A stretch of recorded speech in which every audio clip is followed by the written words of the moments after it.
Hi everyone, let's crack one day exams Hindi में। मैं प्रदीप आपका स्वागत करता हूं। Welcome to the study 24.7। दोस्तों, हमने भौतिक विज्ञान की जो सीरीज स्टार्ट की थी, उस सीरीज का ये तीसरा लेक्चर है। यूनिट नंबर 2 का ये दूसरा लेक्चर है और सीरीज का ये जो भौतिक विज्ञान की सीरीज थी उसका ये तीसरा लेक्चर है। और उम्मीद है कि आज यूनिट नंबर 2 पूरी तरह से समाप्त हो जाएगी। इससे पहले की जो क्लास थी उसमें हमने पढ़ा था मापन की पद्धतियाँ क्या होती हैं, मापन की पद्धतियाँ कितने प्रकार की होती हैं हमने पढ़ लिया था। 4 प्रकार की थी और इन पद्धतियों को बहुत डिटेल में हमने पढ़ा था। पूरा इतिहास समझा था, आखिरकार इन पद्धतियों का क्या इतिहास रहा है, किस तरह से इनका निर्माण हो गया और आज हम किसको फॉलो करते हैं, ये बहुत डिटेल में हमने पढ़ा था। भौतिक राशियों के जो प्रकार हैं, ये वाली जो हेडिंग थी मैंने रोक दी थी। मैंने ये कहा था कि पहले हम मापन की पद्धतियाँ पढ़ेंगे, उसके बाद हम पढ़ेंगे भौतिक राशियों के प्रकार। तो आज जो हमारा टॉपिक है वो हम स्टार्ट करेंगे पहले भौतिक राशियों के प्रकार, फिर पहले ये समझेंगे, उसके बाद आगे के टॉपिक समझेंगे। तो चलिए मेरे साथ हेडिंग नोट करिए। देखो, मेरे साथ ही आप नोट्स बनाते रहना, क्योंकि अगर आप नोट्स बना लोगे तो रिवीजन बहुत कम समय में आप कर सकते हो। तो नोट्स मेरे साथ ही बना लेना और अपने हैंड रिटेन नोट्स ही बनाना, क्योंकि वही नोट्स होते हैं जो आपको बेहतर समझ में आते हैं, क्योंकि उसमें आपने अपनी लैंग्वेज में अपने शब्द लिख रखे होते हैं, तो वो बेहतर समझ में आते हैं। तो नोट्स बनाना बहुत ज़रूरी है। तो उम्मीद है कि आप नोट्स बना रहे होंगे। तो चलिए मेरे साथ हेडिंग नोट करिए, भौतिक राशियों के प्रकार। भौतिक राशियों भौतिक राशियों के प्रकार। Types of physical quantity. तो फिजिकल क्वांटिटी 3 प्रकार की होती हैं, ये मैंने उस दिन बताया था। नंबर 1, मूल राशियाँ। मूल राशियाँ, इसको इंग्लिश में कहते हैं fundamental, FUNDAMENTAL। Quantity, QUANTITY, fundamental quantity. दूसरी है पूरक राशियाँ। पूरक राशियाँ, पूरक राशियाँ। इसको इंग्लिश में देखो, पूरक राशियों की इंग्लिश 2 तरह से मिलती है। किसी किसी किताब में मिलती है कॉम्प्लीमेंट्री यूनिट या कॉम्प्लीमेंट्री क्वांटिटी, और किसी किसी किताब में लिखकर मिलता है सप्लीमेंट्री क्वांटिटी। तो आप उनकी मतलब में मत जाना कि एक जगह कॉम्प्लीमेंट्री है, सप्लीमेंट्री अलग अलग नहीं होता, दोनों का मतलब सेम होता है। तो हम किसी एक को लिख देते हैं कॉम्प्लीमेंट्री,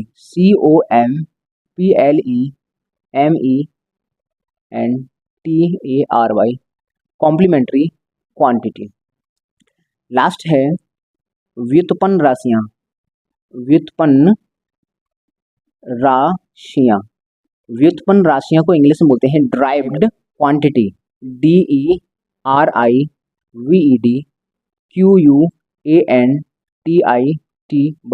ड्राइव्ड क्वांटिटी। तो ये 3 प्रकार की हमारी भौतिक राशियाँ हैं। सबसे पहले हम समझेंगे कि मूल राशियाँ क्या होती हैं, फंडामेंटल क्वांटिटीज़ क्या है। तो हम सबसे पहले इन मूल राशियों को समझने का प्रयास करेंगे, आखिरकार ये क्या होती हैं। देखो, मूल राशियों को समझने से पहले हम एक उदाहरण समझाते हैं आपको, उस उदाहरण से हम इनको समझेंगे। एग्जाम्पल है, जैसे कोई हिंदुस्तान का एक बच्चा है जिसको मात्र हिंदी आती है, इंग्लिश नहीं आती है। यदि हमें उसे इंग्लिश सिखानी है तो सबसे पहला काम हमारा क्या होगा, हम सबसे पहले उसको क्या सिखाएंगे। तो हमारा जवाब होगा कि सर, हम अगर इंग्लिश सिखानी है तो सबसे पहला स्टेप हमारा होगा कि उसको हम अल्फ़ाबेट सिखाएं। इंग्लिश के जो 26 लेटर्स होते हैं, जो अल्फ़ाबेट है, वही हमें सिखानी होगी। उसके बाद हम आगे इंग्लिश में कुछ उसको सिखाएंगे। अब हम बात करें कि सर, इंग्लिश सिखाने के लिए, इंग्लिश लैंग्वेज सिखाने के लिए क्या अल्फ़ाबेट से पहले भी कुछ सिखाना पड़ता है? तो हमारा जवाब होगा बिल्कुल नहीं। इंग्लिश सिखाने के लिए स्टार्टिंग ही अल्फ़ाबेट से होती है। अल्फ़ाबेट से छोटा इंग्लिश में कुछ नहीं है, यहीं से स्टार्टिंग होती है। तो हम ये बोल सकते हैं कि सर, जो इंग्लिश है, इंग्लिश की जो मूलभूत चीज़ है, इंग्लिश की जो जड़ है, वो क्या है? अल्फ़ाबेट। क्योंकि अल्फ़ाबेट अगर देखा जाए तो वोकैब अगर देखें तो वोकैब हज़ारों वोकैब होती हैं, हज़ारों लाखों वोकैब हैं डिक्शनरी में, लेकिन वो सभी वोकैब्स किससे बनी हैं? मात्र इन 26 लेटर से ही इनको डिफरेंट डिफरेंट तरीके से जोड़ा है, तब जाकर ये बहुत सारी वोकैब बनी हैं। तो हम ये बोल सकते हैं कि लेटर्स तो 26 ही हैं, लेकिन वोकैब लाखों हजारों हैं। उन वोकैब का निर्माण इन्हीं 26 लेटर्स को भिन्न भिन्न तरीके से जोड़ा गया है, तब जाकर वो बनी है। और अगर हम बात करें कि आप इंग्लिश में कुछ बोलकर या सुनकर या फिर कुछ लिख कर आप दिखा दो, लेकिन इन 26 लेटर का इस्तेमाल मत करना, तो ऐसा संभव हो ही नहीं पाएगा, क्योंकि इंग्लिश की जो जड़ होती है वही वो ये 26 लेटर्स ही होते हैं। अगर इन 26 लेटर्स को इंग्लिश से हटा दिया जाए तो पूरी इंग्लिश खत्म हो जाएगी। ये जड़ है इंग्लिश की। सेम उसी प्रकार से भौतिक राशियां तो बहुत होती हैं, लेकिन उनमें से कुछ मूल राशियां होती हैं जिनकी सहायता से डिफरेंट डिफरेंट भौतिक राशियां बनाई जाती हैं। जिस तरह से मात्र 26 लेटर थे और उनसे बहुत सारी वोकैब बनाई गई है, उसी प्रकार से मूल राशियों की संख्या तो 7 है, लेकिन उनको भिन्न भिन्न तरीके से मिलाकर हजारों लाखों भौतिक राशियां बनाई जा सकती हैं। तो ये जो मूल राशियां हैं, इनकी क्या परिभाषा बनेगी? तो हम समझते हैं कि सर मूल राशियों की क्या परिभाषा है। मेरे साथ आप भी लिखते जाओ कि वे भौतिक राशियां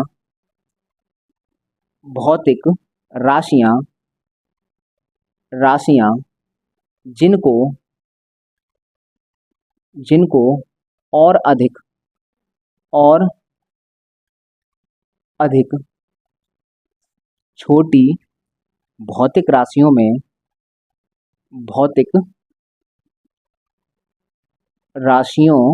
में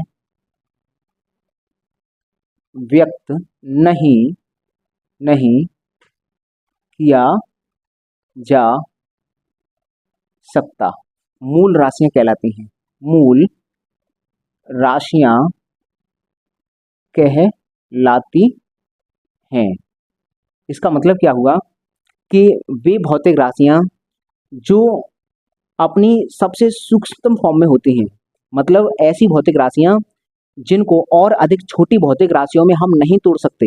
इनसे छोटा अगर भौतिक राशियों की बात करें तो इनसे छोटा कुछ नहीं है, स्टार्टिंग ही यहीं से है। तो ये अपने शुद्धतम रूप में होती हैं। अगर हम भौतिक राशियों को पढ़ेंगे तो सबसे पहले इन्हीं 7 को पढ़ना पड़ेगा, तब जाकर इन 7 को हम डिफरेंट डिफरेंट तरीके से मिलाएंगे तो हजारों हम भौतिक राशियां बना सकते हैं। तो ये जो हैं, ये जो 7 आएंगी, जो अपनी मूलभूत फॉर्म अपनी शुद्धतम रूप में पाई जाती हैं, उन्हीं को हम मूल राशियां कहते हैं। मतलब ये ऐसी राशियां होती हैं जिनको और अधिक छोटी भौतिक राशियों में नहीं तोड़ सकते, क्योंकि यही मूलभूत चीज है, स्टार्टिंग ही यहाँ से है। ये एक तरह से भौतिक राशियों की जड़ है। तो ये होती है। अब हम बात करते हैं कि सर ये कितनी होती हैं, तो हम कहेंगे भौतिक राशियां, ये मूल राशियां होती हैं। मूल राशियां 7 होती हैं। अगर हम बात करें सर कौन सी मूल राशियां होती हैं, तो यहाँ लिखते जाओ। लंबाई, द्रव्यमान, समय, लंबाई, द्रव्यमान, समय, विद्युत धारा,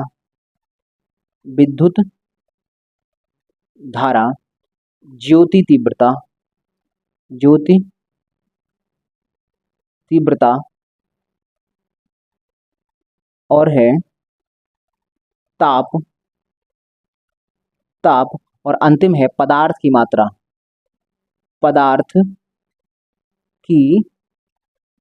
मात्रा। ये 7 हमारे पास 7 मूल राशियां हैं।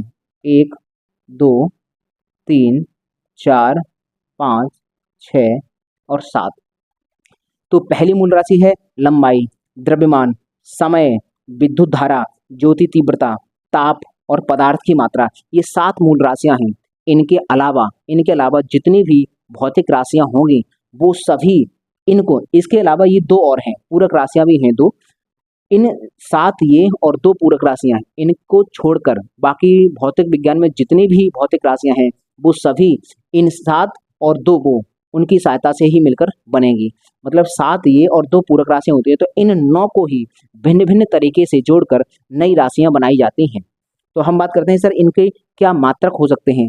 लंबाई का मात्रक मीटर होता है, द्रव्यमान का मात्रक किलोग्राम होता है, किलोग्राम, समय का मात्रक सेकंड होता है, सेकंड, विद्युत धारा का मात्रक एम्पियर होता है, एम्पियर। ज्योति तीव्रता का मात्रक कैंडेला, कैंडेला होता है। ताप का मात्रक केल्विन, केल्विन होता है। और पदार्थ की मात्रा का मात्रक मोल होता है, मोल। जैसे मीटर को स्मॉल m से व्यक्त करते हैं, किलोग्राम को kg से व्यक्त करते हैं, सेकंड को स्मॉल s से व्यक्त करते हैं, एम्पियर को कैपिटल A। देखो, अगर किसी वैज्ञानिक के नाम पर किसी मात्रक का नाम है तो हमेशा वो कैपिटल लेटर से बनाते हैं। जैसे बल का मात्रक न्यूटन, तो न्यूटन में n को हमेशा कैपिटल बनाएंगे, स्मॉल नहीं बनाते। तो एम्पियर एक वैज्ञानिक का नाम है और उसी के नाम पर विद्युत धारा का मात्रक है, इसीलिए कैपिटल लेटर से बनाया है। कैंडेला स्मॉल c और स्मॉल d, केल्विन ये कैपिटल आएगा क्योंकि केल्विन एक व्यक्ति का नाम है, और मोल ये MOL, इस तरह से। तो ये हैं इनके सिंबल्स, और ये 7 मूल राशियां हैं। ये 7 मूल राशियां हैं, सबसे महत्वपूर्ण है हमारे ये। देखो, ये जो 6 मूल राशियां थी, मैंने पहले बताया था, इन 6 मूल राशियों को 1954 ईस्वी में जो 10वां सम्मेलन हुआ था CIPM का, उसमें इनको जोड़ा गया था। और ये 7वीं मूल राशि 14वें सम्मेलन में इसको जोड़ा गया था 1971 ईस्वी में। तो हम पहले पढ़ चुके हैं। तो ये जो पदार्थ की मात्रा है, इसका मात्रक होता है मोल। तो इस मोल कॉन्सेप्ट पर कुछ एग्जाम में क्वेश्चन बनते हैं। अगर आप इसकी वैल्यू नहीं जानते हैं तो शायद उन क्वेश्चंस को नहीं कर पाएंगे। तो पहले आप इनका स्क्रीनशॉट लो, उसके बाद मोल से संबंधित, मोल पर आधारित कुछ क्वेश्चंस बने हैं, उन क्वेश्चंस को मैं यहाँ पर लिखूंगा, फिर आप उनका जवाब पहले बताना, पहले सोचना को उसका जवाब क्या हो सकता है, फिर हम बताएंगे आपको। तो पहले चलिए इसका स्क्रीनशॉट लीजिए। तो चलिए अब हम मोल कॉन्सेप्ट के क्वेश्चंस देख लेते हैं कि यहाँ से किस तरह से क्वेश्चन बनता है। पहला सवाल है, जल के 1 मोल में डैश होते हैं 6.022 इंटू 10⁻23 परमाणु होते हैं, कि 6.022 इंटू 10⁻23 अणु होते हैं, कि 6.022 इंटू 10⁻25 परमाणु होते हैं, या फिर इतने अणु होते हैं। अगला क्वेश्चन है, कार्बन के 1 मोल में डैश होते हैं, इतने परमाणु होते हैं, कि इतने अणु होते हैं, कि इतने परमाणु होते हैं, कि इतने अणु होते हैं। अगला सवाल है कि 0.5 मोल H2SO4 का आयतन डैश होता है, कितना होता है, 22.4 लीटर होता है, कि 44.8 लीटर होता है, कि 11.2 लीटर होता है, कि 33.3 लीटर होता है। ये हमारे सामने 3 सवाल हैं। 1 मिनट आप वीडियो को पॉज करके अपने क्वेश्चंस लिख लो कि आप इसमें से क्या, अगर आपके सामने ये सवाल आएंगे तो आप इनका क्या जवाब दोगे। वीडियो पॉज करके एक बार अपना उत्तर लिख लो, उसके बाद मैं आपको बताता हूँ। तो उम्मीद है कि आपने वीडियो पॉज करके देख लिए होंगे, अपने उत्तर लिख लिए होंगे। तो चलिए अब हम समझते हैं कि आखिरकार 1 मोल कितने के बराबर होता है। हम लिखते हैं 1 मोल, 1 मोल में क्या होता है, 1 मोल में 6.022 इंटू 10⁻23 परमाणु भी होते हैं, 6.022 इंटू 10⁻23 अणु भी होते हैं, और इसका आयतन जो होता है वो 22.4 लीटर होता है। ये 1 मोल की वैल्यू है। अब आप यहाँ से कंफ्यूज हो जाओगे, आपको एक कन्फ्यूजन होगा कि सर 1 मोल में इतने परमाणु होते हैं और 1 ही मोल में इतने अणु भी होते हैं, और 1 मोल का आयतन की बात करें तो 22.4 लीटर होता है। देखो, संसार की कोई भी वस्तु, उसका अगर 1 मोल लेंगे तो 22.4 लीटर ही बनेगा। इस संसार का कुछ भी उठा लो, उसका 1 मोल 22.4 लीटर के बराबर ही होगा। तो यहाँ से एक सवाल अभी हो सकता है, अभी यहाँ कंफ्यूजन है, मैं अभी बताऊंगा क्या मतलब है। तो ये 22.4 लीटर 1 मोल के बराबर होता है।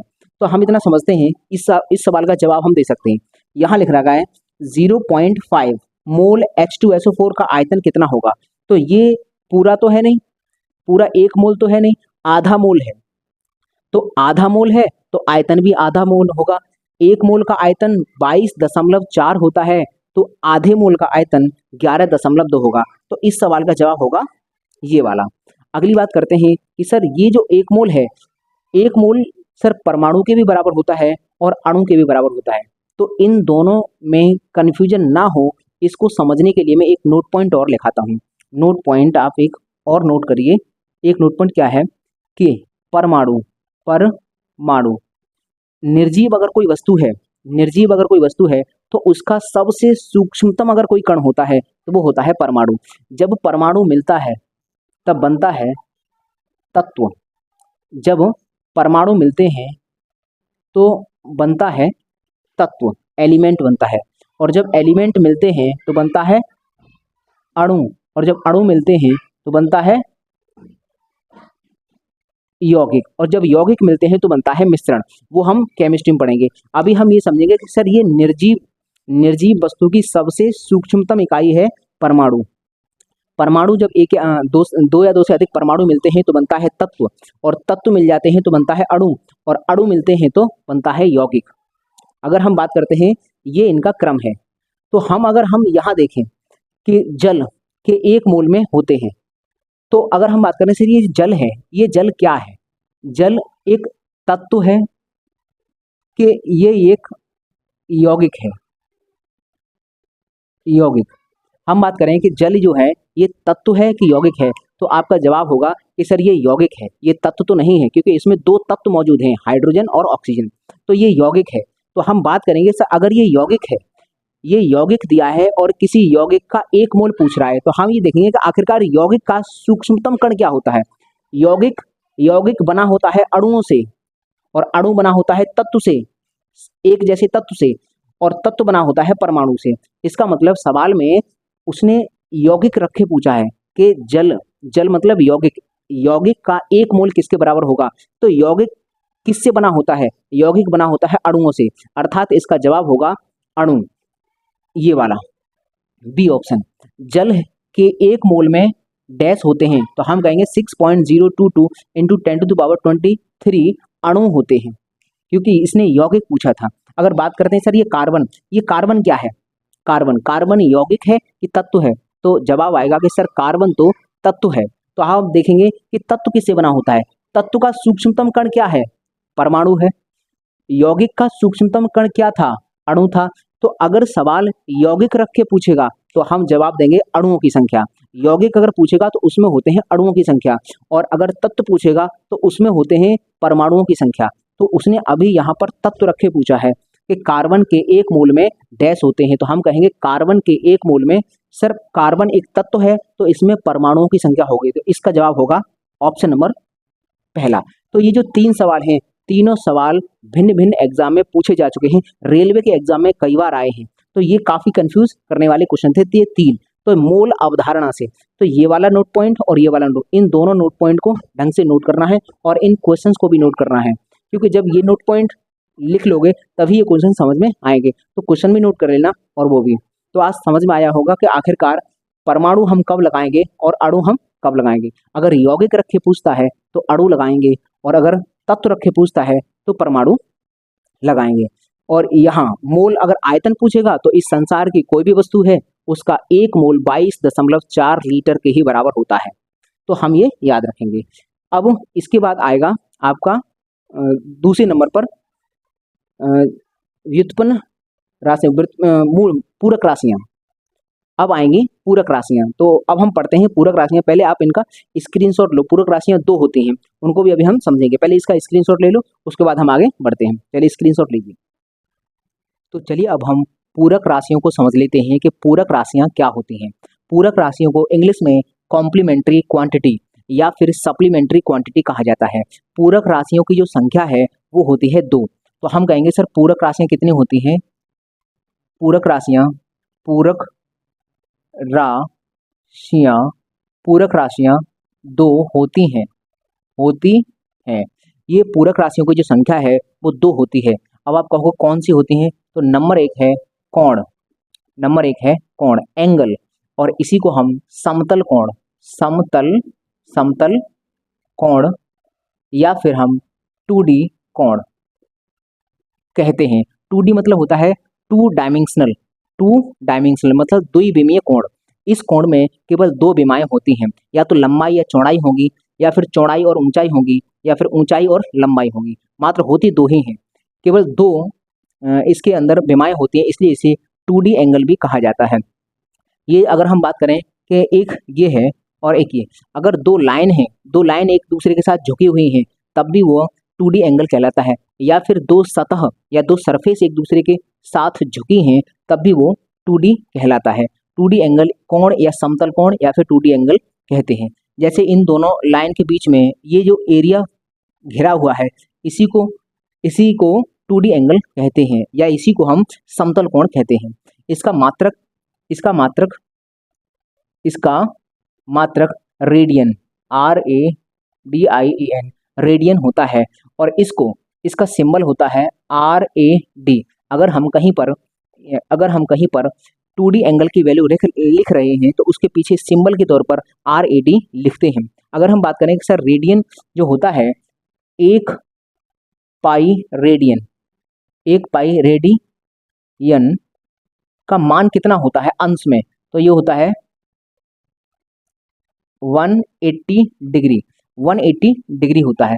अगर हम बात करें कि कोण का MKS पद्धति में मात्रक क्या होता है, तो MKS पद्धति में इसका मात्रक होता है रेडियन। लेकिन अगर आपने देखा होगा कि सर डिग्री ये MKS में होता है कि CGS में, तो डिग्री ना तो MKS में होता और ना ही CGS में होता है। ये केवल 360 डिग्री घुमाव, 360 अंश का पूरा सर्कल को व्यक्त करता है। ये केवल ये बताता है कि 360 डिग्री के टोटल घुमाव में हम कितने घुमाव की बात कर रहे हैं। अगर यहाँ लिखा है 30 डिग्री, इसका मतलब 30 डिग्री, इसका मतलब ये कह रहा है कि जो 360 का घुमाव है उसमें हम मात्र 30 घुमाव तक गए हैं।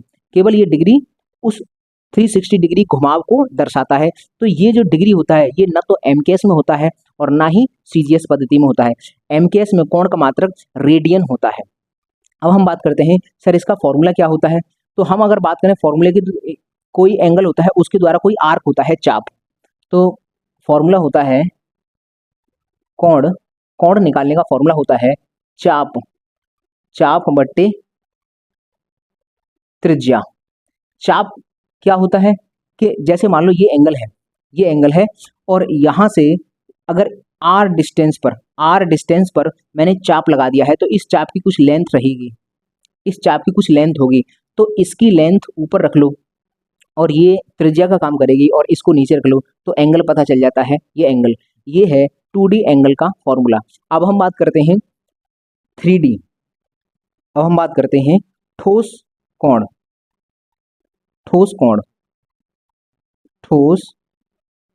कोण, इसको सॉलिड एंगल कहा जाता है इंग्लिश में, या फिर हम इसको घन कोण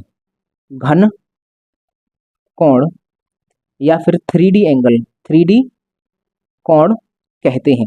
ये इसके 3 नाम हो सकते हैं। ये ठोस कोण क्या होता है, जैसे हम तरबूज जब लेने जाते हैं तो हम कहते हैं इस तरबूज में हमें ये बताओ कि ये मतलब पका हुआ है कि नहीं, तो वो काटता है इस तरह से, चार तरफ कट लगाता है और उसमें से एक पीस निकालता है। तो वो जो पीस निकल के आया और जितनी बीच में जगह बची वही जगह कहलाती है घन कोण या ठोस कोण। या हम ऐसे समझ लें कि जैसे आइसक्रीम वाला कोन होता है, तो उस कोन के बीच में जो सेंटर पर नीचे जितनी भी वो जगह है, वो जगह ही घन कोण कहलाती है। अगर हम बात करें कोन इस तरह से होता है आइसक्रीम का वो, तो इस तरह से अगर बात करें अंदर ये कितनी जगह है, अंदर इस तरह से, तो वो ये कहलाएगा, ये चारों तरफ से खुला हुआ होता है, ऊपर से एक तरफ आके बंद होता है, तो इस तरह से होता है सॉलिड एंगल। अगर हम बात करें कि सॉलिड एंगल का अगर चित्र बनाने की बात करें, तो ये होता है चित्र कि इस तरह से कोई सूक्ष्म एरिया होता है और इस एरिया द्वारा कहीं एंगल बनाया जाता है, तो ये होता है सॉलिड एंगल। ये जो एरिया है, ये एरिया का फॉर्मूला होता है एरिया DS हम बोलते हैं, या तो हम इसको सीधा बोलेंगे एरिया AREA एरिया A, या फिर DS हम इसलिए, ये सूक्ष्म एंगल होता है, D मतलब डिफ्रेंशिएशन करके इसका बाद में DS/R निकाल लेते हैं और उसका समाकलन करके इसका पूरा एंगल आ जाता है। लेकिन वो अभी हमें समझने की आवश्यकता नहीं है कि ये DS क्या है। अभी तुम इतना समझो कि DS इसका एरिया है, एरिया। तो अगर हम ठोस कोण की बात करेंगे तो ठोस कोण का फॉर्मूला क्या होगा, ठोस कोण अगर ठोस कोण हमें निकालना है तो area AREA area upon R square त्रिज्या का वर्ग। ये इस तरह से सॉलिड एंगल निकालते हैं। सॉलिड एंगल का ये फॉर्मूला होता है कि अगर ये हमको एंगल निकालना है कि ये कितनी जगह को कवर कर रहा है, तो हमें ये एरिया पता होना चाहिए और ये रेडियस पता होनी चाहिए। इस एरिया को ऊपर रखो और नीचे इस आर को रख दो, रेडियस को, तो ये निकल के आता है ठोस कोण। अगर हम बात करते हैं कि ये जो ठोस कोण होता है इसका मात्रक क्या है, इसका मात्रक तो S T A stay radian, इसको एस डी, ये एस डी से इसको व्यक्त करते हैं, एस डी से। अब हम यहाँ एक बहुत महत्वपूर्ण बात बताने वाले हैं। देखो पूरक राशियाँ कितनी हैं, 2, इन दोनों का मात्रक होता है, जैसे कि इसका रेडियन है और इसका स्टेरेडियन है। लेकिन यहाँ एक ध्यान देने वाली बात है कि अगर ये कोण बराबर चाप बट्टे त्रिज्या, चाप अगर है तो ये भी एक प्रकार की दूरी है और त्रिज्या ये भी एक प्रकार की दूरी है, तो दूरी बट्टे दूरी ये कट जाएगा। इसका मतलब ये विमाहीन राशि है, इसका मात्रक तो है लेकिन ये विमाहीन राशि है। सेम उसी प्रकार से ठोस कोण की बात करें तो ऊपर आता है एरिया, एरिया का मात्रक होता है मीटर स्क्वायर और नीचे आता है त्रिज्या का स्क्वायर, ये भी मीटर स्क्वायर हो जाएगा। तो मीटर स्क्वायर से मीटर स्क्वायर कट जाएगा, इसका मतलब ये भी विमाहीन राशि है। तो पूरी फिजिक्स में केवल 2 ही ऐसी राशियां हैं जिनका मात्रक तो होता है लेकिन इनका विमी सूत्र नहीं होता है, तो वो होती हैं पूरक राशियां, ये होती हैं पूरक राशियां। तो हम इस बात को भी नोट पॉइंट में साइड में लिखकर चलेंगे कि पूरक राशियां ही वो एकमात्र 2 राशियां हैं जिनका मात्रक तो होता है, एमकेएस मात्रक तो होता है, रेडियन और स्टेरियन, लेकिन इनका विमी सूत्र नहीं होता है। यही केवल 2 राशियां हैं जिनके हम एग्जाम्पल दे सकते हैं इसमें कि इनका फॉर्मूला होता है और इसके साथ इनका एमकेएस में मात्रक होता है लेकिन इनका विमी सूत्र नहीं होता है। तो चलिए पहले इसका स्क्रीनशॉट लीजिए, उसके बाद हम समझते हैं इसके बाद व्युत्पन्न राशियां। तो पहले इसका स्क्रीनशॉट लीजिए। तो अब हम व्युत्पन्न राशियों को समझते हैं कि व्युत्पन्न राशियां क्या होती हैं। व्युत्पन्न राशियों को इंग्लिश में ड्राइव्ड क्वांटिटी कहा जाता है। ड्राइव्ड क्वांटिटी इन्हें क्यों कहा जाता है, क्योंकि ये जो राशियां हैं ये मूल राशियों की सहायता से बनाई जाती हैं। जैसे मैंने तुम्हें पहले थोड़ी देर पहले बताया था कि 26 लेटर हैं इंग्लिश में और इन्हीं 26 लेटर्स को भिन्न भिन्न तरीके से मिलाते हैं तो तमाम वोकैब बनती है। उसी प्रकार से मूल राशियों की संख्या 7 है और 2 पूरक राशियां हैं, तो इन्हीं की सहायता से इन्हीं को अलग अलग तरीके से मिलाते हैं तो नई नई राशियां बनती हैं। तो जो नई नई राशियां बनेगी उन्हीं राशियों को हम व्युत्पन्न राशियां कहते हैं। तो इनकी परिभाषा क्या हुई कि बे भौतिक राशियां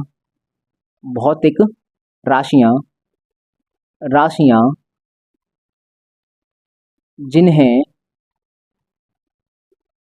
मूल राशियों की सहायता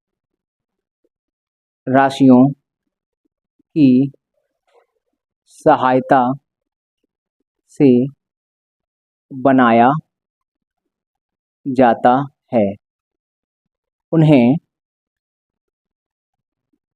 व्युत्पन्न राशियां कहते हैं।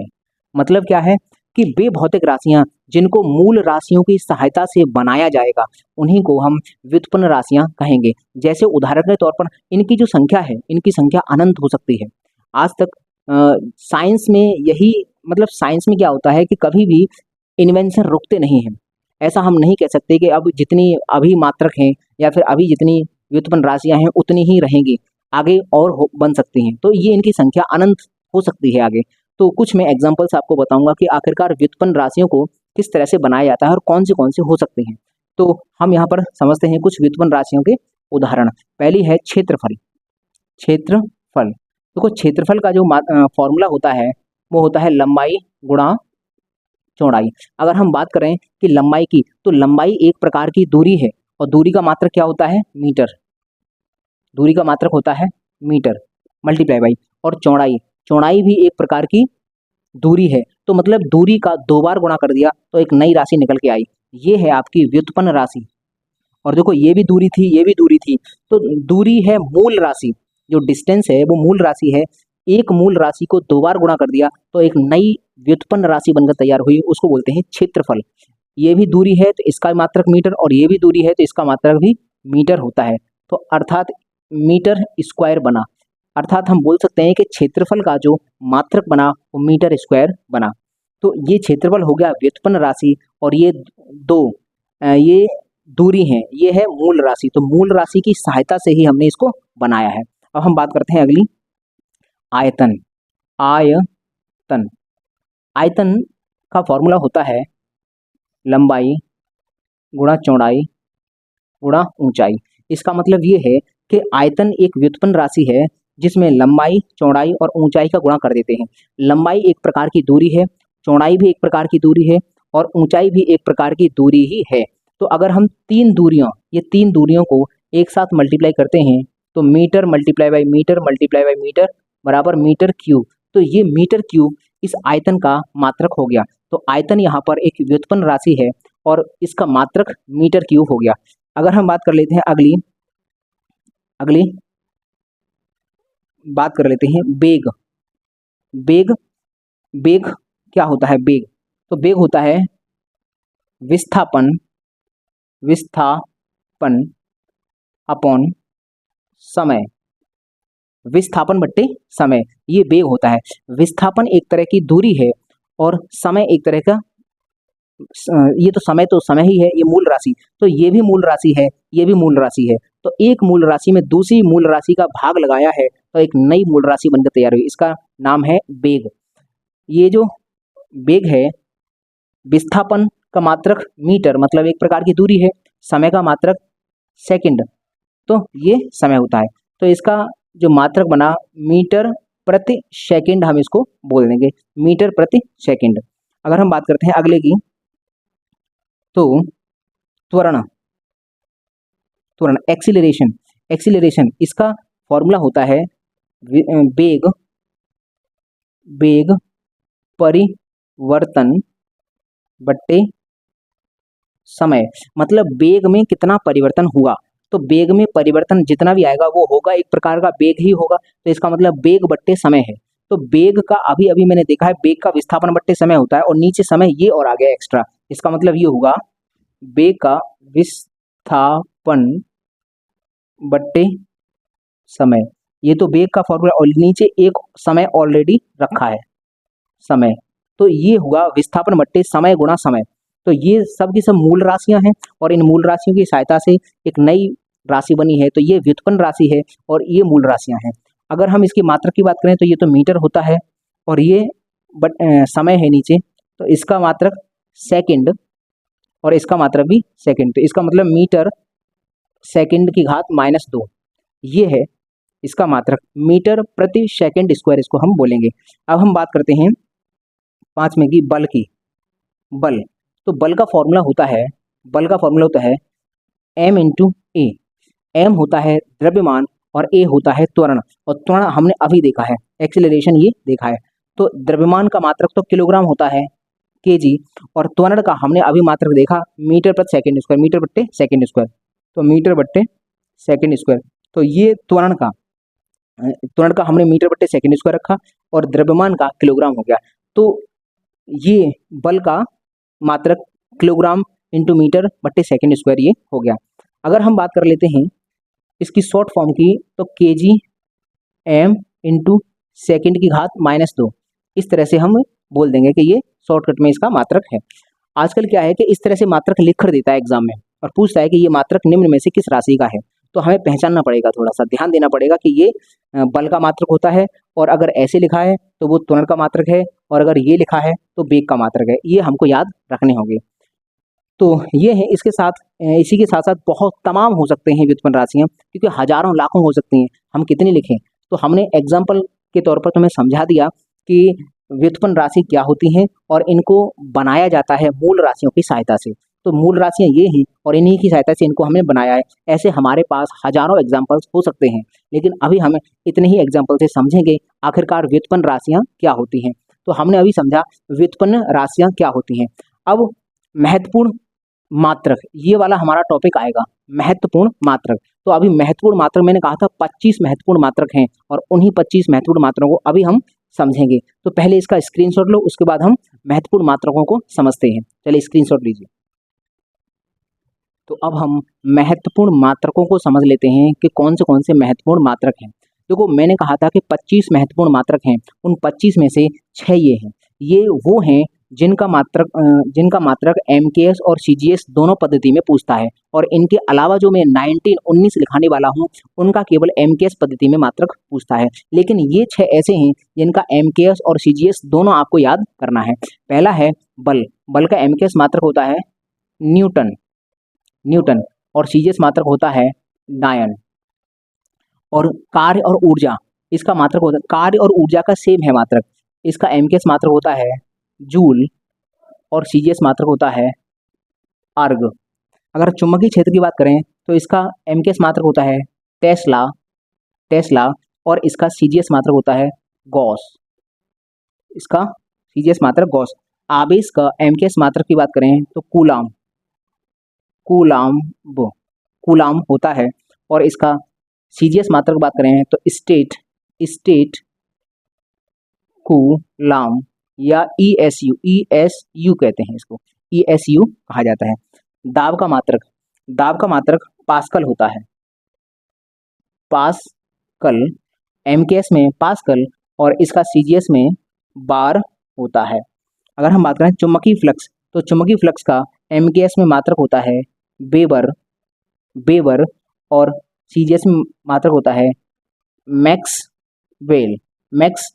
तो ये 6 मात्रक हैं। पहले इनका स्क्रीनशॉट लो, उसके बाद मैं आगे के 19 मात्रक और लिखाता हूँ।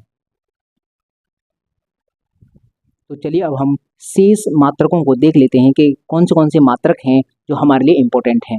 6 हम देख चुके हैं, ये 7वां है। आवृत्ति का मात्रक हर्ट्ज होता है। विभव या विभवांतर, इसका मात्रक होता है वोल्ट। विभव या फिर विभवांतर, इन दोनों का मतलब एक ही है, वोल्ट। इन दोनों का मात्रक होता है वोल्ट। लेंस की क्षमता बहुत एग्जाम में पूछता है,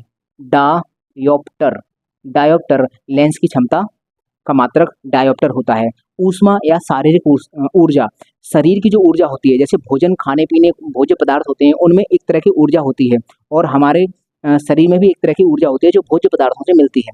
वो ऊर्जा और ऊष्मा, इन दोनों का मात्रक होता है कैलोरी। आपने सुना होगा कि कौन सा भोजन हमें कितनी कैलोरी ऊर्जा देता है, तो ये भोजन में होती है ऊर्जा कैलोरी। जेट विमान की गति, जेट विमान क्या होता है? ऐसा विमान जिसमें जेट इंजन लगा रहता है। जेट इंजन देखा होगा तुम, एरोप्लेन के विंग्स होते हैं उनमें नीचे जो इंजन लगा रहता है उसको जेट इंजन कहा जाता है, और जिस विमान में वो इंजन लगा है उसको बोलेंगे जेट विमान। तो जेट विमान की गति को मापने के लिए हम किसका इस्तेमाल करते हैं? मैक संख्या, ये मैक संख्या है। और जलयान की गति, जैसे समुद्र में जो पानी का जहाज चलता है उसको जलयान कहते हैं। जलयान की गति नॉटिकल मील, जलयान की गति नॉटिकल मील में मापी जाती है। और ओजोन परत की मोटाई डॉप्शन इकाई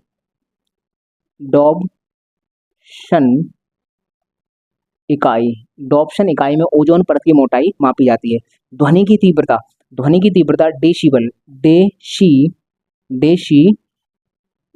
डेसिबल या फिर डेसिबेल ऐसे बोल देते हैं। प्रतिरोध, प्रतिघात या प्रतिबाधा, इन सब का मतलब एक ही होता है, ओम।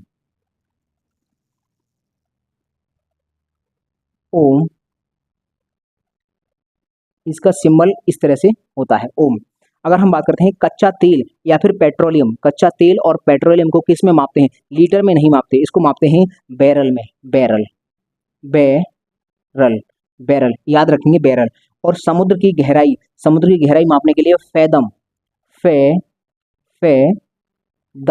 फैदम नाम की एक इकाई है। समुद्र की गहराई माप लेते हैं फैदम में, कि कितने फैदम समुद्र गहरा है। और कच्चा तेल या पेट्रोलियम कितने बैरल इसमें कच्चा तेल या फिर पेट्रोलियम है। अब हम बात करते हैं ज्योति फ्लक्स का मात्रक होता है ल्यूमेन। ज्योति फ्लक्स का मात्रक ल्यूमेन। और अब बात करते हैं विद्युत धारिता का मात्रक होता है फैरड होता है विद्युत धारिता का मात्रक। अगर हम इलेक्ट्रिक कैपेसिटेंस बोलते हैं इसको, श्यानता विस्कोसिटी बोलते हैं इसको, श्यानता का मात्रक होता है प्वाइज होता है। और उसके बाद होता है शक्ति का मात्रक होता है वाट। इसके बाद 4 और बचे हैं, जैसे 4 में 22वें नंबर पर आता है प्रेरकत्व इसका मात्रक होता है हेनरी। जैसे प्रेरकत्व होता है उसका मात्रक होता है हेनरी। और अगर हम बात करें कि सर सोने की शुद्धता और सोने और हीरे की शुद्धता दोनों को कैरेट में मापते हैं। सोने कौमा हीरे की शुद्धता किस में मापते हैं? कैरेट कि कितने कैरेट गोल्ड है। सोने और हीरे की जो शुद्धता है वो हम कैरेट में माप लेते हैं। अब इसके बाद दो और बचे होंगे, तो दो अभी पूरी फिजिक्स बाकी है। अब मुझे लगेगा कि फिजिक्स के अंतर्गत कुछ महत्वपूर्ण है तो मैं उनको लिखा दूंगा वहाँ पर। उनके साथ अगर कोई एक्स्ट्रा और मिलेगा तो वो भी लिखा दूंगा। हमने यहाँ पर 23 लिखा दिए। ये 23 तो आपको याद ही करने हैं क्योंकि हजारों हैं, हजारों में से ये 23 बहुत महत्वपूर्ण हैं, बार बार एग्जाम में रिपीट होकर पूछते हैं। और उम्मीद है कि अगली बार जब भी कभी एग्जाम में मात्रक से बनेगा क्वेश्चन तो यहीं से बनेगा। तो इसका स्क्रीनशॉट लो। इसके बाद बस एक चीज़ बची है, उसके बाद ये यूनिट पूरी तरह से खत्म हो जाएगी। महत्वपूर्ण विमिसूत्र और गणितीय उपसर्ग तो मैं अभी पढ़ाता हूँ आपको, पहले इसका स्क्रीनशॉट लो, उसके बाद में महत्वपूर्ण विमिसूत्र और गणितीय उपसर्ग पढ़ाता हूँ। चलिए स्क्रीनशॉट लीजिए इसका। तो चलिए अब हम विमिसूत्र समझ लेते हैं। हमने कहा था कि 10 से 15 ही विमिसूत्र होंगे जो हमारे लिए इम्पोर्टेंट हैं। तो वो 10 से 15 विमिसूत्र, इनमें इन 6 विमिसूत्र केवल हमको याद तो करने हैं, 6 ही विमिसूत्र, और इन 6 विमिसूत्र में ये 10 से 15 राशियां आ गई। इनके अलावा अगर पूरी फिजिक्स अभी पढ़ानी बाकी है तो पूरी फिजिक्स में जो महत्वपूर्ण होगा मैं तब बता दूंगा, लेकिन अभी हमको मात्र 6 विमिसूत्र पढ़ने हैं। ये 6 विमिसूत्र कौन से होते हैं, ये सबसे ज़्यादा पूछे जाते हैं, ये 6 विमिसूत्र। अब है क्या, दाब का जो विमिसूत्र होता है वही विमिसूत्र प्रतिबल का होता है, वही प्रत्यास्था गुणांक का होता है। तो जरा हम दाब का विमिसूत्र निकालते हैं। जैसे मान लो कि दाब का फॉर्मूला होता है बल बट्टे क्षेत्रफल। बल का फॉर्मूला देखो, बल का विमिसूत्र हमने थोड़ी देर पहले ही याद किया है। बल का होता है mlt-2 ये mlt-2 बल का होता है। और क्षेत्रफल का क्या होता है? क्षेत्रफल का होता है मतलब L स्क्वायर, क्योंकि मीटर स्क्वायर होता है तो लंबाई और लंबाई दो बार जुड़ जाती है, तो इसका होता है L स्क्वायर।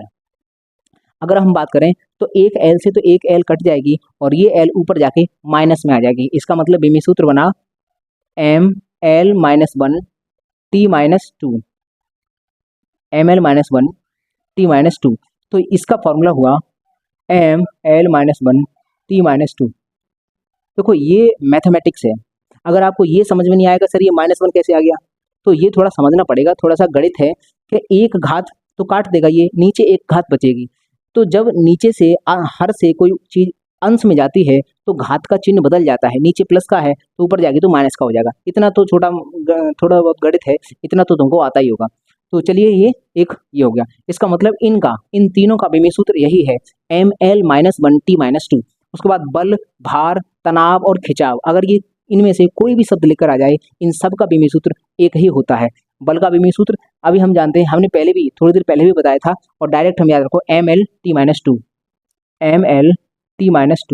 और अगर आप निकालना चाहते हो तो F बराबर m/a होता है, और ये होता है ये त्वरण वेग बट्टे समय। तो हम वहां से भी ये निकाल सकते हैं, द्रव्यमान का m हो जाएगा, वेग बट्टे समय का L-t-2 हो जाएगा, L-t-2 इसका, तो वो यहाँ से ml-2 निकल के आता है। तो हम निकाल भी सकते हैं और हम डायरेक्ट याद रखेंगे बल, भार, तनाव और खिंचाव, इसका होता है ml-2। देखो चलो निकाल के बताते हैं। m का तो द्रव्यमान है, मास है तो m आ गया, और ये त्वरण होता है वो वेग बट्टे समय होता है, और वेग का होता है L-t-2। वेग का होता है मीटर बट्टे सेकंड स्क्वायर, तो नीचे सेकंड स्क्वायर होता है वो ऊपर आके माइनस का घात बना लेता है, तो ml-2 ये हो गया हमारा ये विमिसूत्र। अगर बात करते हैं कार्य, ऊर्जा, ऊष्मा और बलाघूर्ण, इन चारों का विमिसूत्र समान होता है। तो कार्य के फॉर्मूले से हम देखते हैं क्या निकल के आएगा। कार्य का फॉर्मूला होता है W बराबर F/d, जहाँ F है बल, और देखो बल का मात्रक और विमिसूत्र याद रखना बहुत जरूरी है, क्योंकि बल की सहायता से हम दूसरे विमिसूत्र निकाल लेते हैं बड़ी आसानी से। तो बल का ml-2 डायरेक्ट याद रखना, ये कभी मत भूलना, क्योंकि ये हमारे लिए सबसे ज़्यादा इंपॉर्टेंट है, क्योंकि ये दूसरे विमिसूत्र निकलवाने में बहुत मदद करता है। तो बल का ml-2 होता है, डायरेक्ट इसको याद रखना। देखो बल का क्या होता है, mL(T-2), ये तो बल का है, और ये विस्थापन है, विस्थापन एक तरह की दूरी होती है, तो L इसका आ जाएगा। तो कुल मिलाकर एक L ये गया और एक L ये गया, तो L स्क्वायर हो जाएगा। इसका मतलब क्या हुआ, mL²T-2, ये हमारे पास इनका निकल आया। कार्य, ऊर्जा, ऊष्मा और बलागुण, इन चारों का एक ही विमी सूत्र होता है, हमको याद हो। उसके बाद बात करते हैं संवेग और आवेग, इन दोनों का भी विमी सूत्र बराबर होता है। संवेग का फॉर्मूला होता है P बराबर m/v। m का मतलब होता है द्रव्यमान, और चाल जानते हो मीटर/सेकंड होता है। m द्रव्यमान का होता है m, और मीटर/सेकंड, मीटर का होता है l, और बट्टे में सेकंड मतलब समय है, तो उसका आ जाएगा t-1। बट्टे में था ना, तो ऊपर कर दिया तो माइनस का बना गया, तो mL(T-1), mL(T-1). अगर हमको फॉर्मूला याद है तब भी हम विमी सूत्र बड़ी आसानी से निकाल सकते हैं। फॉर्मूला याद है, जैसे संवेग का याद है P बराबर m/v, तो m मतलब मास द्रव्यमान होता है, मास का m होता है, वेग होता है मीटर/सेकंड, तो मीटर का l और सेकंड का t, नीचे है तो ऊपर आएगा तो माइनस का 1 हो जाएगा। अगली बात करते हैं पृष्ठ तनाव और स्प्रिंग नियतांक। तो पृष्ठ तनाव होता है, तनाव बराबर होता है बल बट्टे लंबाई। बल कितनी लंबाई पर लग रहा है, ये तनाव का फॉर्मूला होता है। तो देखो बल, देखो यहाँ पर भी बल की आवश्यकता पड़ गई, तो बल का विमी सूत्र mL(T-2), और ये नीचे आगे लंबाई ये आ जाएगा L, तो इसका मतलब L से L कट जाएगा, m(T-2) बचेगा, तो इसका मतलब होता है m(T-2), ये भी हमको याद रहे। हमें बस फॉर्मूला याद है तब भी हम विमी सूत्र याद कर लेंगे, लेकिन बल का हमें mL(T-2) डायरेक्ट याद रखना है, बल का, क्योंकि ये बहुत मदद करता है दूसरे विमी सूत्र निकलवाने में। अगली बात करते हैं प्लांक नियतांक और कोणीय संवेग। इसका डायरेक्ट याद रखो, mL²T-1, mL²T-1। ये है हमारे पास 6 विमी सूत्र, और 6 विमी सूत्र कई राशियों को अपने आप में समाहित किए हुए हैं, ये हमारे लिए महत्वपूर्ण है। तो पहले इसका स्क्रीनशॉट लो, इसके तुरंत बाद में ये लास्ट रह गया गणितीय उपसर्ग, में ये भी तुरंत पढ़ाता हूँ, तो स्क्रीनशॉट लो।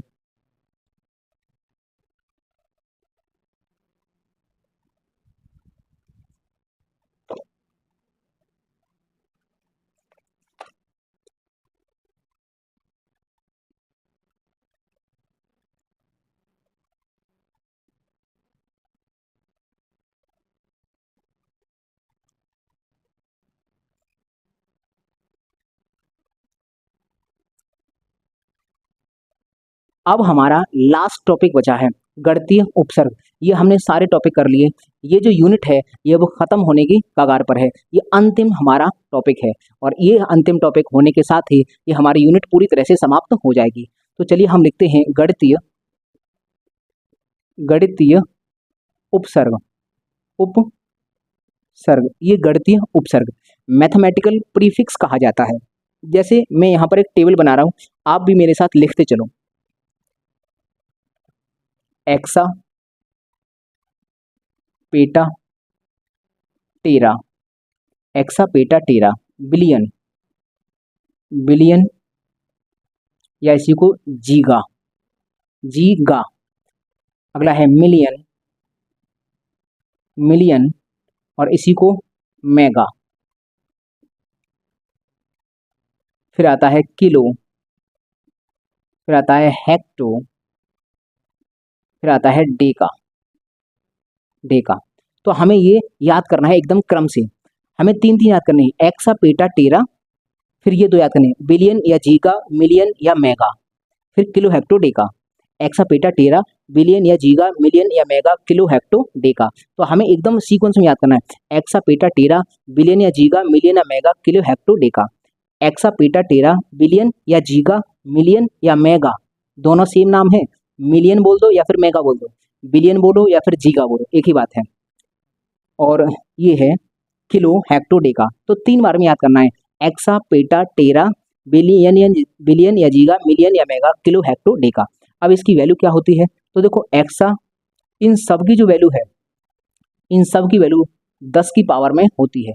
तो आखिरकार 10 की पावर कितना होता है, सबकी वैल्यू 10 की पावर में होती है।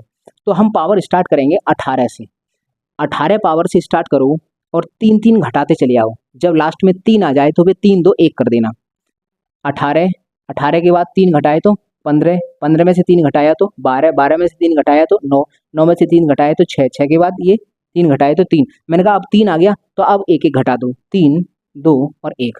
इसका मतलब ये है कि कहीं अगर एक्सा लिखा है तो एक्सा की वैल्यू होती है 10 की घात 18। अगर मैंने कहा कि 5 एक्सा मीटर, 5 एक्सा मीटर में कितने मीटर होंगे, तो हम क्या करेंगे, एक्सा की वैल्यू रख देंगे बराबर में 5 और मल्टीप्लाई बाई एक्सा। एक्सा की वैल्यू कितनी है 10 की पावर 18 और यहाँ लिख देंगे मीटर, तो ये कन्वर्ट हो गया।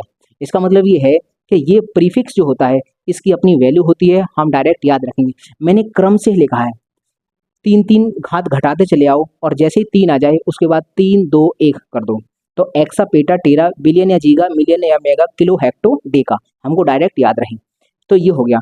तो जब भी कभी अगर ऐसे आ जाए, जैसे मान बोलता हूँ कि 7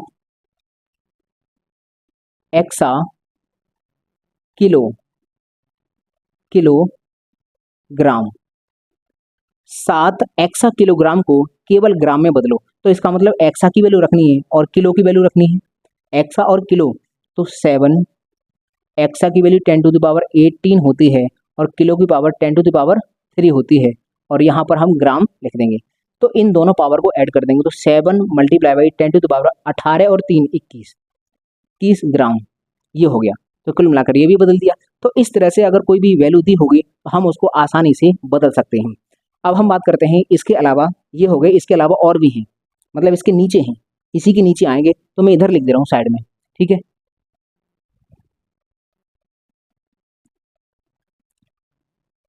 साइड में लिख देते हैं, यहाँ पर ये इसके नीचे आएंगे लेकिन मैं जगह नहीं है तो मैं इधर लिख दे रहा हूँ। देखो deci centi milli micro nano pico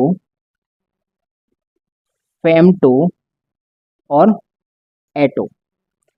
तो इसको भी हम कैसे याद करेंगे, जैसे हमने ये याद किया था एक्सा पेटा टेरा बिलियन या जीगा मिलियन या मेगा किलो हेक्टो डेका, इसी प्रकार से याद करेंगे इनको। डेसी सेंटी मिली माइक्रो, इन चारों को एक बार में याद करेंगे। Deci centi milli micro, deci centi milli micro nano pico femto atto, deci centi milli micro nano pico femto atto. कई बार इसको 6 7 बार आप रिपीट करना, याद हो जाएगी इस बात। Deci centi milli micro nano pico femto atto. देखो इनकी घात चल रही थी प्लस में, इनकी घात चलती है माइनस में, और यहाँ से आगे है ना तो 10 की घात 1 से ही स्टार्ट होगा, 10 की घात -1 से स्टार्ट होगा। तो ये है 10 की घात -1। अभी एक एक जोड़ो, जैसे ही 3 आ जाए ना फिर 3 के बाद 3 3 जोड़ते चले जाएंगे। 10 की घात -1, 10 की घात -2, 10 की घात -3। अब 3 के बाद हम 3 3 बढ़ाएंगे यहाँ पर, 10 की घात -6, 10 की घात -9, 10 की घात -12 और 10 की घात -15 और 10 की घात -18। तो कुल मिलाकर ये हो गया। तो ये भी हमें सीक्वेंस में ही याद रखना है कि ये ऐसे चलते जा रहा है और इसी के नीचे ये आएगा, इसी के नीचे ये आएगा। अब हमें ये समझना है कि सर ये भी कहीं लिखा हो कि सर एक माइक्रो में कितना होता है, तो 10 की घात -6 होता है। एक माइक्रो में कितना होता है, 10 की घात -6 होता है। अगर एक माइक्रोमीटर लिखा है तो 1 गुणा 10 की घात -6 और पीछे मीटर, इसकी वैल्यू हम रख देंगे। ये हैं हमारे मैथमेटिकल उपसर्ग, गणितीय उपसर्ग। इनके साथ साथ 2 उपसर्ग और आते हैं, एक आता है एंगस्ट्रॉम। एंगस्ट्रॉम, एक एंगस्ट्रॉम बराबर होता है, देखो इसको व्यक्त करते हैं A0, इस तरह से एंगस्ट्रॉम ये होता है 10 की घात -10 मीटर, ये हम अलग से याद रखेंगे। और एक होता है एक फर्मी, फर्मी होता है 10 की घात -15 मीटर, तो ये हम याद रखेंगे 2 अलग से। तो ये हुए हमारे गणितीय उपसर्ग, ये बहुत महत्वपूर्ण है, हम इन्हीं सीक्वेंस में याद करेंगे। इसी सीक्वेंस में आप याद कर लेना गणितीय उपसर्ग। ये भी आजकल एग्जाम में पूछे जाना स्टार्ट, ये एग्जाम में पूछता है तो दिक्कत हो जाती है। यहाँ दिक्कत होती है कि सर बिलियन और मिलियन, मिलियन में क्या होता है, सर 1 मिलियन में कितना होता है, 1 मिलियन में, चलो तुम बताओ 1 मिलियन में कितने लाख होते हैं, अगर तुम्हें याद हो तो 1 मिलियन में कितना लाख होता है, ये तुम्हारे लिए सवाल है। और ये देखो तुम्हारे सामने 10 की घात 6 रखा है, तो इन घातों घात को जीरो में कन्वर्ट करके गिन लेना, इकाई दहाई सैकड़ा करके, आपको पता चल जाएगा। 1 मिलियन में कितना होता है? 1 लाख, 2 लाख, 3 लाख, 10 लाख होता है। 1 मिलियन 10 लाख का होता है। देख लो ना, इकाई दहाई सैकड़ा हजार 10,000 लाख और फिर 10 लाख, 6 जीरो है ना, तो 10 लाख होता है 1 मिलियन। तो इसी तरह से हम देख लेंगे, इनको याद कर लेना। ये हुआ आपका यूनिट नंबर 2 पूरी तरह से समाप्त। अब हम स्टार्ट करेंगे यूनिट नंबर 3। तो पहले इसका मेरे साथ नोट्स बनाते रहना। नोट्स बनाना बहुत ज़्यादा ज़रूरी है, क्योंकि नोट्स बना लिया तो आपका रिवीजन दोबारा इस क्लास को देखने की आवश्यकता नहीं पड़ेगी। क्योंकि ये मैंने अगर मान लो 1 घंटे की क्लास है, तो जब तुम रिवीजन करने बैठोगे तो मात्र 10 से 15 मिनट में अपने नोट्स को आराम से रिवाइज कर दोगे। लेकिन अगर नोट्स नहीं बनाया तो फिर दोबारा से 1 घंटे की क्लास देखनी पड़ेगी। तो इसलिए आप नोट्स ज़रूर बनाना, और उम्मीद है कि आप नोट्स बना रहे होंगे। ठीक है भाई, तो चलिए इसका स्क्रीनशॉट और ले लो, और आज के लिए इतना ही। धन्यवाद।